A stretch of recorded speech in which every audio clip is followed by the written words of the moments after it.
Okay, hello everyone. We are now going to unpack the 2018 O-level source-based questions.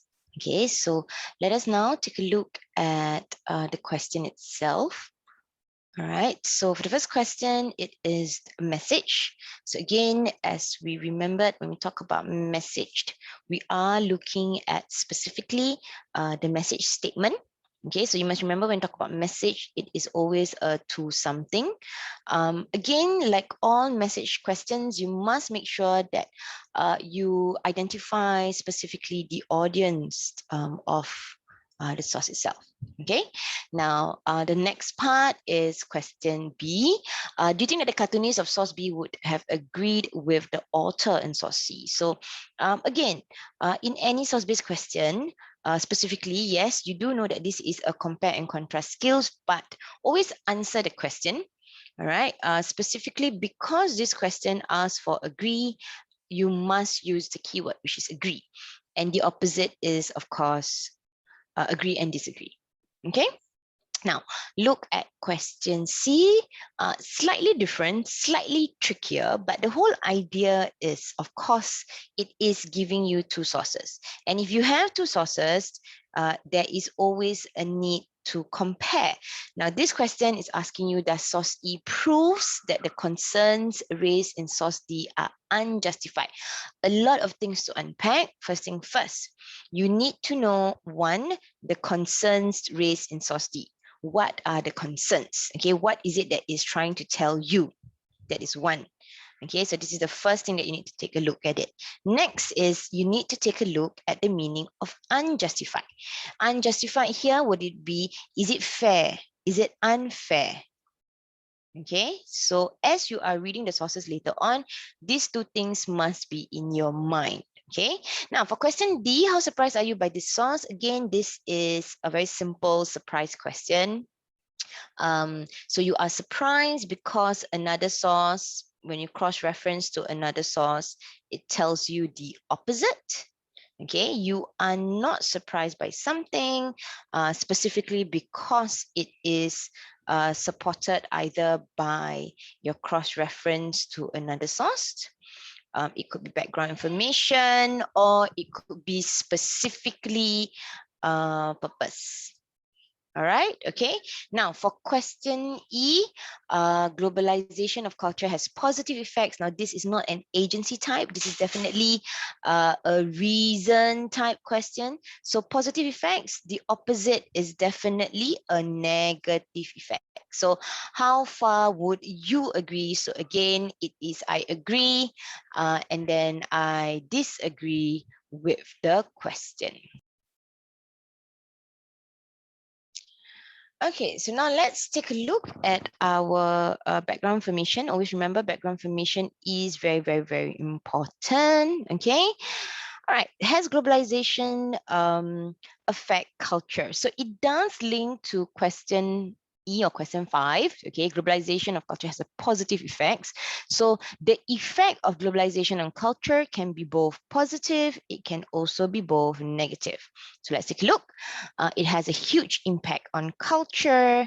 Definitely all these household brands such as Disney, McDonald's, Starbucks, all those things. Okay, and definitely it tells you of the positive effects of culture, the very fact that whether it is in Singapore or London or anywhere in the world, people are able to access all these products, okay? And there is, of course, all this increased international travel, development of global tech, communications tech. So all these are specifically positive. Correct. Now, however, you can also see a transfer of cultural ideas can promote tolerance and understanding between different groups. It can also result in cultural homogenization. So recap about what is cultural homogenization and why cultural homogenization is an issue. Okay. Is it good to have everything the same? Very much what we call a cookie cutter. All right, so if it is negative, then what would be the impact of it? Okay, so these are things as you are unpacking the background information, you take note and you literally think as you are doing the sauce based. Okay, let's look at sauce A now. All right, so what is interesting about sauce A is they are asking you about the cartoonist message. So there are two things here that you can see. All right, you can see that it feels everyone here seems to be ordering the same thing, and hence there is this sense of uniformity in terms of taste, correct? And you look at the last bit, the one that says out of many comes one, and obviously this is a fast food joint, correct? So it is telling you that um, the taste buds of everyone, and especially Big Mac fries and large Coke, it does tell you that globalization seems to even narrow the choices, the people's choices. Okay, but at the same time, if you look at these groups of people, they have very different background, right? We have to acknowledge that you have uh, the guy in front who is of white descendant, and then you have maybe different groups of people because this is in America, right? So we're expecting maybe the Latinos, the African Americans, and then you have a white guy right at the end who's wearing a business tie. So we're going to assume, okay, businessman. And it says there, me too, who says we all can't get along. So the idea of the cartoonist is the cartoonist trying to be very sarcastic, is the cartoonist trying to highlight something that people sort of just assume. Okay, is it simply just because I enjoy McDonald's or I enjoy a certain kind of food, which is fast food, will I be able to get along? Is this what we call a very simplistic view that globalization enables everyone to benefit and to enjoy something that is the same? Okay, so let's take a look.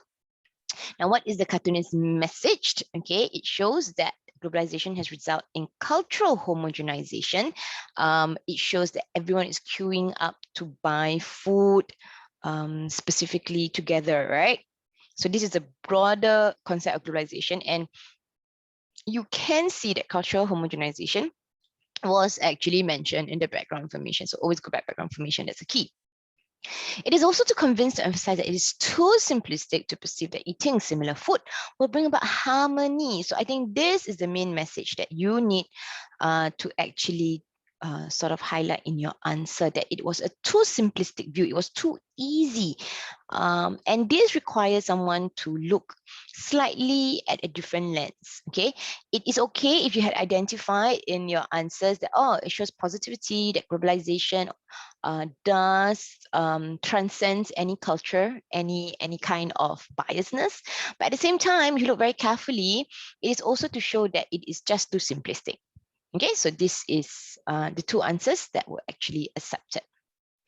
Now, for the next question, it is about, like I said, agreement and disagreement, and it is about this source B, okay, and it is about source C. All right, so let's take a look at both the two sources. Okay, let's look at source B first. So source B, it is a cartoon drawn by an American cartoonist, and you can see that I would say that the cartoonist is quite sarcastic, all right, because why? You can see that this is a lot of it is American production or American brands, but they can be found in Paris, in London, in Rome. So two things here, okay? If you did not see this as a problem, please look at the cartoon. It says problems of globalization. So this is a negative source straight away. Okay, don't have to negotiate, it's a negative source. And it does tell you that it is as though the cultures of Paris, the uniqueness of London, the differences in Rome seems to subsume in a lot of American brands, right? Okay, now let's look at source C. It says here, if you go to Starbucks, you will find yourself literally enjoying the same thing. Wherever you are, whether you are in all these countries, it is the same. Okay. Now, although many complain about the unstoppable, ever accelerating cultural homogenization, it is a good thing. Aha. So you can see that this is slightly different from the other source. Even if it means a loss of cultural diversity, it increases our sense of togetherness via a shared culture. So this particular article seems to argue that globalization has brought about that. Yes, there are problems, but there is also the positive aspects, and it seems to say that the positive aspects is greater than the negative aspects. Okay, and in fact, breaking down cultural barriers here is probably one of the things that societies can do to increase harmony. So the very fact that we are practicing homogenization, this is what the in a nutshell, okay, homogenization, there is just a lot of positivity based on this particular article. Okay, now whether the year makes any difference, it's in 2014, this is in 2002, it just shows that globalization has been around for very, very long, and the impact is very, very real. Now, would the cartoonist of source B agree with the author in source C? So let's take a look at agree. Would not have agreed, okay, because the cartoonist is mocking, whereas the author is supportive. So the difference here, or the disagreement here, just because it is agree, if you had seen the disagree part first, go ahead, you can actually write it first. Okay, and this specifically is the highest level, okay, that both of them disagree, and it detects the demonstration of sarcasm. Okay, where is the agree part? If you're asking, is it must do both sides? Yes, if you have time. So the agree part is both recognizes that it is negative, there are problems, okay, and the problems is very real, loss of cultural diversity. This is also loss of cultural diversity. So just to take note here, because this is revision, all right? So the agree part is both recognize the negative aspects of globalization, correct? Loss of cultural diversity. Okay? But highest when if you are able to actually detect the sarcasm at work. All right, moving on, source D and source E, it's about the Pokemons. Okay, and this is the one about concerns that source E proved the concerns raised in source D are unjustified. Okay, so let's take a look at source D. All right, so source D shows that Pokemon Go, because of globalization, even though it comes from Japan, it has now morphed into so many places. And what is interesting is that because of the Pokestops, okay, it does disrupt certain places, okay, and definitely there is that concern of addiction, right? And there's even, because of how the game is played, there are places that you need to visit and it is kind of dangerous. Okay, so the game has been blamed for crimes, traffics, and even injuries. So basically this is telling you that the game, which has now reached global international status, is causing a lot of harm. And specifically the harm here is, if you talk about cultural harm, it is really about disrespecting places of worship, right? Disrespecting other people's culture. Now let's take a look at source E. Slightly different if you really remembered when your teachers have gone through this particular source-based question. It is, yes, it is a problem still. Okay, but what is interesting is that the very fact that this particular staff at the Grand Museum is saying that definitely many people are playing there, and it does literally have a lot more people coming in, and he or she is saying that, maybe we should consider something like this. correct, because it is really about attracting more people to come to a museum. And because of this game, this particular museum has been getting a lot of audience, and it is really free advertising for them. All right, now moving on. So what is the concern? So this one is obviously mostly positive. Okay, so the question is, does source E prove the concerns raised are unjustified? That means it doesn't see anything wrong with Pokemon Go. In fact, it is even saying that Pokemon Go has helped economically, and that the museums should even consider using such kind of AR or VR to actually even attract consumers, or people coming in to even see the exhibits in the museum. Whereas this one says that Pokemon Go is horrible, it's terrible, it's just evil, in fact, right? Because it is just so rude, and it makes people just very selfish. So does it prove that the concerns raised are unjustified? That means unjustified means this is actually an isolated case. It is not really what it is. There are actually positive effects that is not being mentioned here. So if it proves that it's unjustified, we are looking at the differences. If it doesn't prove that it is unjustified, it is similar, that means both sources agree that Pokemon Go is trouble. Pokemon Go does affect the culture, does affect the people, that kind of thing.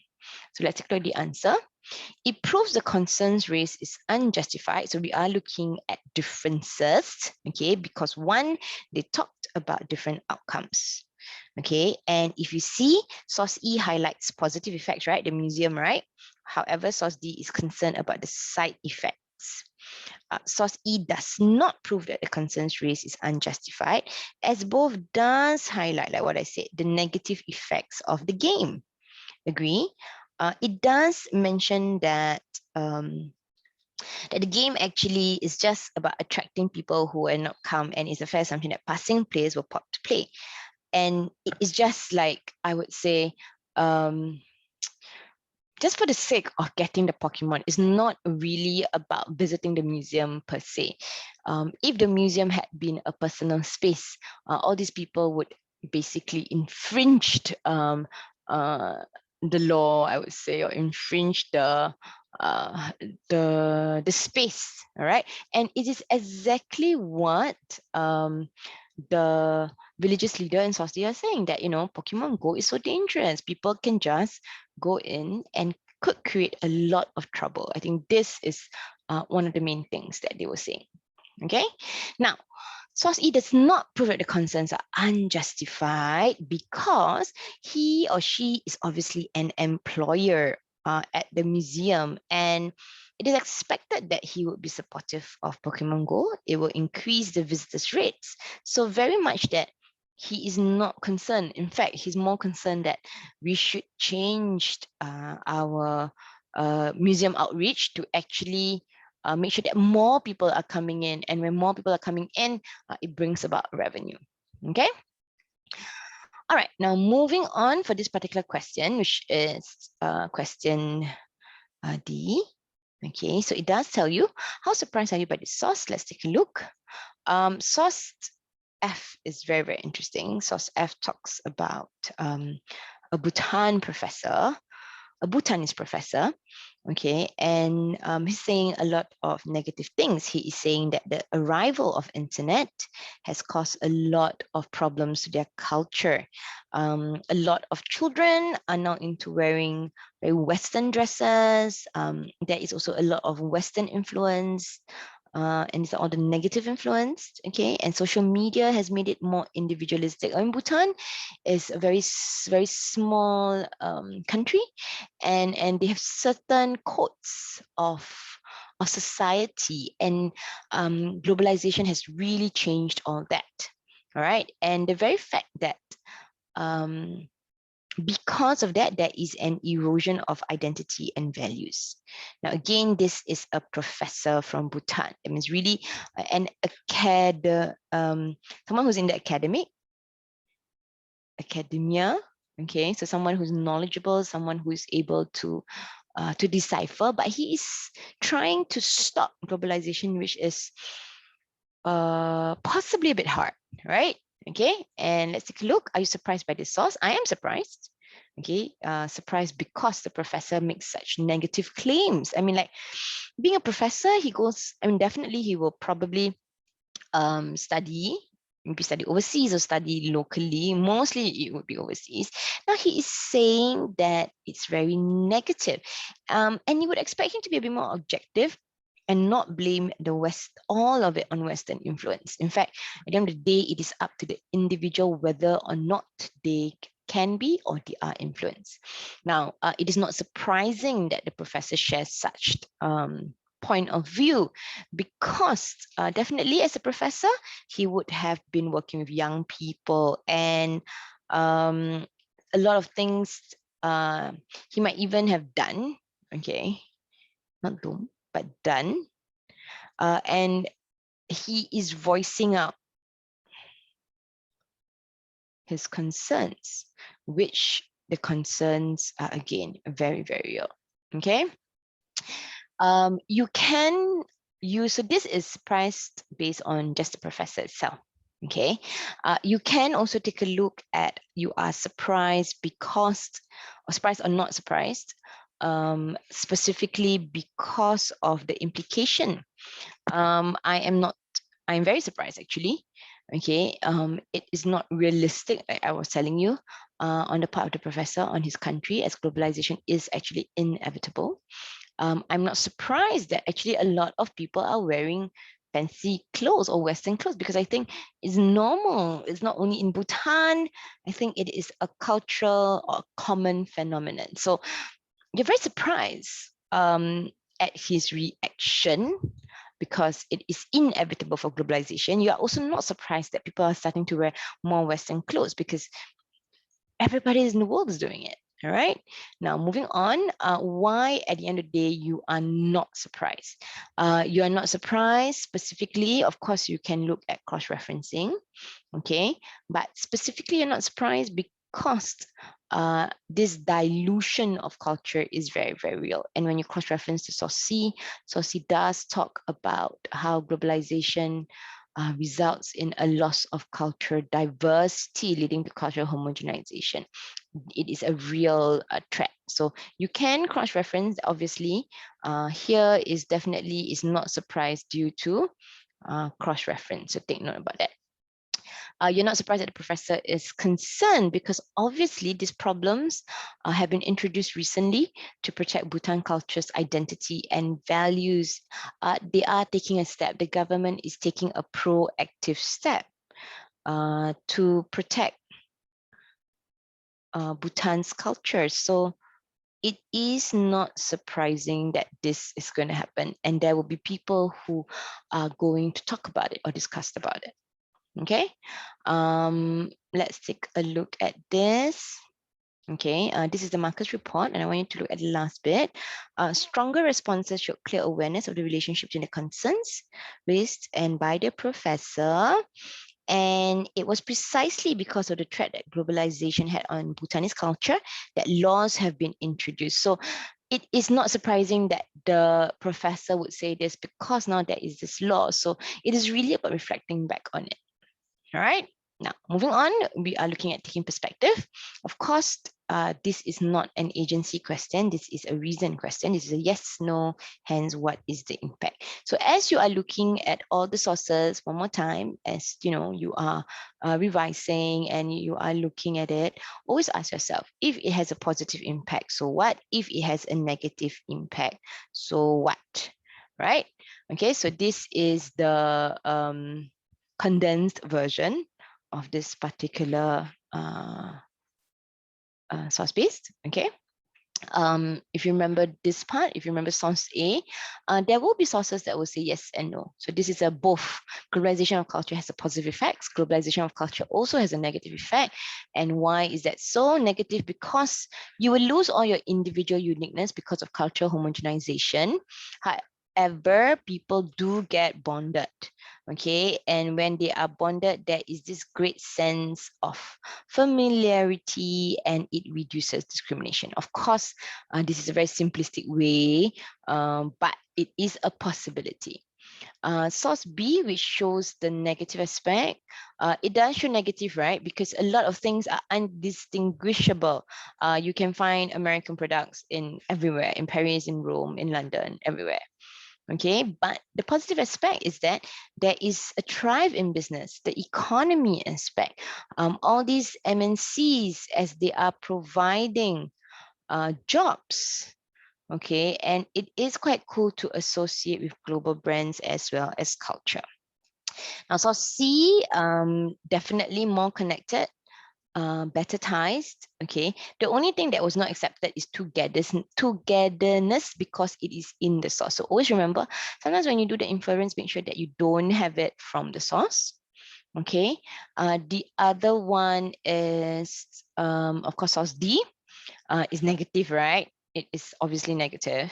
Okay, it's a negative effect, and the reason is because disturbance to peace, tension, specifically loss of respect for private places that requires respect, youth infringing on personal and private places. Don't use generic words such as, oh, the link is, it will create problems, there are social problems. Be specific, because this has to do with religious or private spaces. Be specific in your link. Positive is it has helped people to explore surrounding, help them to recognize more places, helping industries specifically about boosting business. This is the source-based question that the museum talks about. So you can even equate innovation as part of the link. All right.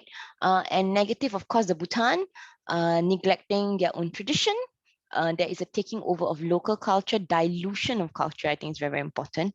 And the very fact that when there is a dilute of culture, the next generation, what happens to them? Okay, will they be able to enjoy, to appreciate their identity, or will they just forget about it? Okay, diminish is not accepted because there is no such thing as endangered. There's still that amount of culture. Okay, the culture is still present. It's just not. It's just eroding. Okay, that is the part. All right. Now the bonus from the markers report. If you look very carefully, there are people who was able to actually unpack that, and they see source C, the Starbucks one. Okay, source C, analyze source C, and then they actually also analyze source D. They are asking about its lack of objectivity. They only see one side of it. The other one is definitely contextual knowledge. Some candidates share specific examples from contextual knowledge where they talk about American and Korean influence, where there are acceptance or rejection. Of course, this is not easy. You need to be very specific. And of course, the last bit is specifically candidates attempt at a balanced conclusion. That means globalization has both positive and negative effects in terms of culture. It is actually intertwined. And they conclude that the effects are the results of people desiring to reap the positive effects and reflect on possible measures that could have been done to mitigate this tension. So that means even in a conclusion, okay, conclusion is balanced or resolution. Come up with a solution. That means if globalization does lead to the negative impact in terms of culture, what can be done? All right, so do remember there are three ways. One is, of course, you question the reliability. Second, of course, is your contextual knowledge. Third is, of course, your balanced conclusion. Okay, so I hope this has been a very quick and very useful recap for you for your revision. Okay, good luck.